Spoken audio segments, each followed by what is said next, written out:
खान को कोर्ट से राहत नहीं, जेल में ही रहेंगे सपा के कद्दावर नेता। नमस्कार, टीवी 7 भारत देख रहे हैं आप और मैं हूं आपके साथ साइमा। समाजवादी पार्टी के वरिष्ठ नेता आजम खान को सेशन कोर्ट से बड़ा झटका लगा है।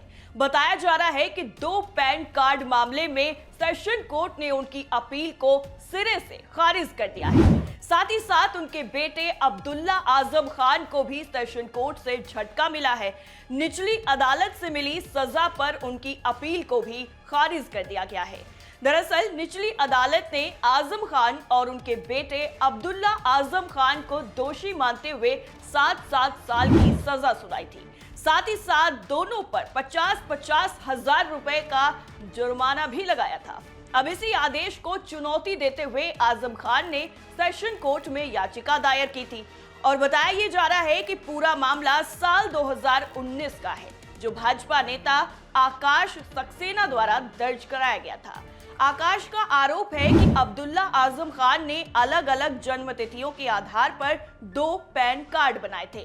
दरअसल जांच के दौरान अब्दुल्ला आजम और आजम खान दोनों की भूमिका की जांच भी काफी ज्यादा हुई है और इससे पहले एमपी एमएलए कोर्ट ने 17 नवंबर 2025 को इस मामले में फैसला सुनाते हुए आजम खान और उनके बेटे अब्दुल्ला आजम को दोषी ठहराया था। कोर्ट ने दोनों को 7-7 साल की सजा भी सुनाई थी। साथ ही साथ दोनों पर 50-50 हजार रुपए का जुर्माना भी लगाया गया था। आपको बता दें कि सपा नेता आजम खान सितंबर 2025 में ही जेल से रिहा हो गए थे और उस दौरान उनके बयान भी काफी ज्यादा चर्चाओं में रहते। हालांकि 55 दिन बाद ही यानी 18 नवंबर 2025 को अदालत के फैसले के बाद उन्हें जेल जाना पड़ा। सूत्रों से यह भी रिपोर्ट सामने आई थी कि आजम खान के वकील अब इस मामले को लेकर उच्च न्यायालय का रुख भी कर सकते हैं और माना यह भी जा रहा है कि जल्द ही आजम खान और उनके बेटे की तरफ से उच्च न्यायालय में अपील दाखिल की जाएगी। आजम खान का सत्ता से जेल तक का सफर। अब जरा एक नजर डाल लेते हैं आजम खान के सत्ता से लेकर के जेल जाने तक के पूरे सियासी घटनाक्रम पर। दरअसल आजम खान 23 सितंबर को कोर्ट से जमानत मिलने के बाद रिहा हुए थे और वो सिर्फ 55 दिन जेल के बाहर रहे और इससे पहले वो 2 बार जेल जा चुके थे। एक बार लगभग 22 महीने जेल में रहे और दूसरी बार लगभग 23 महीने।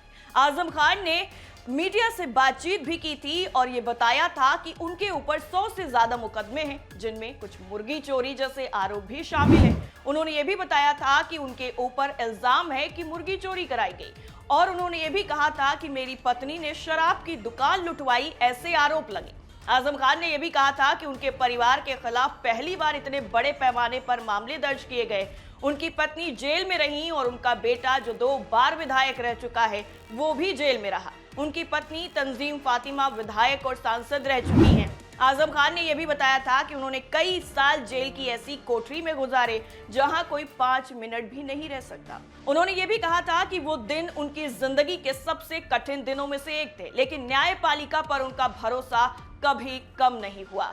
अब आजम खान के इलाहाबाद हाईकोर्ट के वकील इमरानुल्लाह ने भी ये बताया था कि तकरीबन 22 मुकदमों में ट्रायल चल रहा है, कुछ में बरी भी हुए हैं, वहीं कुछ में सजा हुई है। लेकिन जिस तरह से ये पूरा सियासी घटनाक्रम हुआ है, अब्दुल्ला आजम हो या फिर आजम खान, एक वक्त में जो है सत्ता के गलियारों में इनकी तूती बोला करती थी, लेकिन आज आजम खान जेल की काल कोठरी में है और इसी को लेकर के विपक्ष भी आरोप लगाता रहा है। और अब जब एक बार फिर से कोर्ट की तरफ से अब्दुल्ला आजम खान और खुद आजम खान को राहत नहीं मिली है, तो इस खबर पर काफी ज्यादा चर्चाएं हो रही हैं और विपक्ष भी इस पर सवाल उठा रहा है।